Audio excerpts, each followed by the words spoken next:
আজ পশ্চিমবঙ্গ বিধানসভায় মেনশন পর্বে স্পিকার স্যারের মাধ্যমে রাজ্যের এগ্রিকালচারাল মার্কেটিং মিনিস্টারের দৃষ্টি আকর্ষণ করলাম। রমজান মাসে যেভাবে ফলমূলের দাম বেড়ে যায় এবং কালোবাজারি হয় সেটা রোধের জন্য। আমরা সকলেই জানি আর 2 সপ্তাহের মধ্যে পবিত্র রমজান মাস আসতে চলেছে। মুসলিম সম্প্রদায়ের মানুষজন মাসভর রোজা রাখে, সারাদিন তারা নির্জলা উপবাস করেন, সন্ধ্যার সময় তারা ইফতার করেন, অন্যান্য খাবারের সাথে তারা ফলমূল খান। কিন্তু দুর্ভাগ্যের বিষয়, এক শ্রেণীর অসাধু ব্যবসায়ীরা এই সময় স্বাভাবিক সময়ে বিগত দিনে ফলমূলের যা দাম থাকে, রমজান মাসে ফলের চড়া দামে তারা বিক্রি করে এবং ফলের কালোবাজারি করে। তাই আমি আজকে মাননীয় মন্ত্রীর দৃষ্টি আকর্ষণ করেছি, এই দাম যাতে নিয়ন্ত্রণে থাকে, কালোবাজারি না হয়, তার জন্য একটা টাস্ক ফোর্স গঠন করে এটার ব্যবস্থা গ্রহণ করা। যে সমস্ত অসাধু ব্যবসায়ীরা এই কাজের সাথে যুক্ত থাকবে তাদের বিরুদ্ধে ব্যবস্থা গ্রহণ করা। এখন দেখার বিষয়, মাননীয় মন্ত্রী মহাশয়কে রোজা শুরু হওয়ার প্রায় 14 দিন আগে জানিয়েছি, ওনারা কি ব্যবস্থা গ্রহণ করে। পশ্চিমবাংলার একটা হেভি অংশের সংখ্যালঘু মুসলিম সম্প্রদায়ের রোজা যারা রাখবেন, তাদের রোজা রাখার শেষে যারা ইফতার করবেন, সেই ইফতার যাতে সঠিক দামে কিনতে পারে, তার কি ব্যবস্থা, তার কি সুরাহা করে, সেটাই এখন দেখার বিষয়। এখন বিজিবিএস নামে যেভাবে ফেলাও করে বলছে যে এত টাকা বড় বিনিয়োগ হওয়ার প্রস্তাব এসছে, অ্যাকচুয়াল কত বিনিয়োগ হচ্ছে সেই বিষয়টা তুলে ধরেনি রাজ্যপালের ভাষণের উপরে, সেটা নিয়ে আমি সমালোচনা বলেছি দেখতে গেলে দেখা যাবে বিলো 5% হয়তো বিনিয়োগ হয়েছে, যেটা প্রস্তাবের ওপরে। দ্বিতীয় যেটা আইন শৃঙ্খলার কথা উনি বলছেন, শান্তিপূর্ণ এবং বিভিন্ন ধর্মীয় অনুষ্ঠান ঠিক করে পালন হয়েছে। আমি বলেছি আইন শৃঙ্খলা কিভাবে তুলে নিতে, আমরা বিরোধী, আমাদেরকে তো কথা ছেড়েই দিলাম। শাসক দলের কাউন্সিলর তাকে গুলি করে হত্যা করছে, কলকাতার মতো বুকে ভাগ্যক্রমে গুলিটা চলেনি, তাহলে কাউন্সিলর মারা যেত।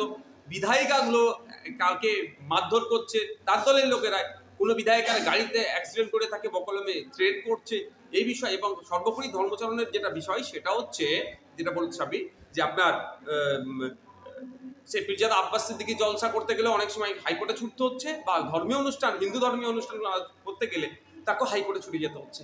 এটা কি শান্তিপূর্ণ সুষ্ঠু ল অ্যান্ড অর্ডারের এটা প্রমাণ দিচ্ছে যে ঠিকঠাক আইন শৃঙ্খলা শান্তিপূর্ণ আছে? এই বিষয়টা বলেছি। আর একটা বিভিন্ন ক্ষেত্রে বলছে নাকি পশ্চিমবাংলা একে, সামাজিক ক্ষেত্রে বলছে পশ্চিমবাংলা একে। আমি তো বললাম রাজ্যপাল স্যার কোন দিক থেকে বলেছে? যদি বরাদ্দের ক্ষেত্রে বলে পশ্চিমবাংলা থার্ডে আছে, ক্ষুদ্র বা মাঝারি শিল্প ক্ষেত্রে, উদ্যোগের ক্ষেত্রে বলে 90 লক্ষ ইউনিট বলে প্রথমে আছে। আমি বলেছি ওটা 92 লক্ষ ইউনিট। অন্য স্টেট আছে আমাদের ওয়েস্ট বেঙ্গলে 90 লক্ষ ইউনিট, ফার্স্ট না। মাইনরিটিদের স্কলারশিপের ব্যাপারে খুব ফেলাও করে বলা আছে, প্রথমে আছে। মাইনরিটিদের স্কলারশিপ একটা সময় ছিল, 5 থেকে 10-15 বছর আগে 6400, 9000, 14400, প্রি-ম্যাট্রিক, পোস্ট ম্যাট্রিক আর মেরিট কাম মিন্স, এই 3টে। এখন সেগুলোকে ভাঙচুর করে দিয়ে ঐক্যশ্রীর নামে 1000-1200 টাকা মাসে দিচ্ছে, বছরে দিচ্ছে। 1000-1200 টাকা বছরে নিয়ে কি হবে? দিনে দেখা যাবে 3 টাকার কম বেশি 3 টাকা। আজকে এই মূল্যবৃদ্ধির সময় কি হবে, এ কথা ফলে তুলে ধরেছি। রাজ্যপাল এইটাকে ভেঙে বললেন না, শুধুমাত্র আখড়া দিলেন, তথ্য দিলেন।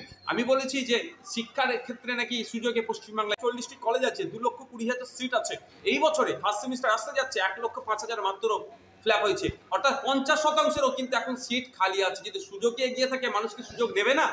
সে সুযোগ সেই অবস্থা, তলনি শিক্ষা ব্যবস্থা তলনিতে চলে গিয়েছে। আচ্ছা, আমি বলেছি কোথায় কোনটা, আপনার প্রাইমারি শিক্ষার ক্ষেত্রে নাকি অনেক এগিয়ে আছে। আমি বললাম স্কুল ছাত্র নয়, এই নিরিখে প্রায় 3,500 স্কুল আমাদের পশ্চিমবাংলা আছে, যেটা ভারতবর্ষের রেকর্ড হয়ে আছে। এই বিষয় থেকে শুরু করে মাইনরিটি ডেভেলপমেন্টের ক্ষেত্রে মাদ্রাসায় 614টা মাদ্রাসায় শিক্ষক নাই, 10,000 শিক্ষাকর্মী শূন্য, 494টা এমএসকে এসএসকে অবস্থা তোলে নিতে, 50% টিচার নাই, 237টি আনএডেড আছে, সেখানে বাচ্চারা না মিড ডে মিল পাচ্ছে, না জামা কাপড় পাচ্ছে, না খাওয়া দাওয়া, কিছুই পাচ্ছে না। এই বিষয় নিয়ে বলেছি। আর আদিবাসীদের উপর আমি যেটা ফোকাস করেছি, আদিবাসীদের নিয়ে অনেক কথা বললেন, কিন্তু 5th শিডিউল পূর্ণাঙ্গরূপে ইমপ্লিমেন্ট হয়নি। আমি বলেছি যদি আদিবাসীদের সত্যি অর্থে উন্নয়ন চাই, তাহলে 5th শিডিউল পূর্ণাঙ্গরূপে ইমপ্লিমেন্ট করতে হবে এবং ভার্জিনিয়াস খাকা কমিটির যে সুপারিশগুলো আছে বাস্তবায়ন করতে হবে। সাথে এখানে থাকা বিজেপির যিনারা আছেন তাদেরকেও বললাম, কেন্দ্র সরকার, রাষ্ট্রপতি আদিবাসী সমাজের বসিয়ে দিলে হবে না, তাদেরকেও ভার্জিনিয়াস খাকা কমিটির যে সুপারিশগুলো আছে সেগুলো বাস্তবায়ন করতে হবে। এবার পরিশেষে রাজ্যের যে দেনা মাথা পিছু, সেটাও কিন্তু রাজ্যপাল মহাশয় তার বক্তব্যে এড়িয়ে গেছেন, সেটাও আমি এই হাউসে আজকে তুলে ধরলাম।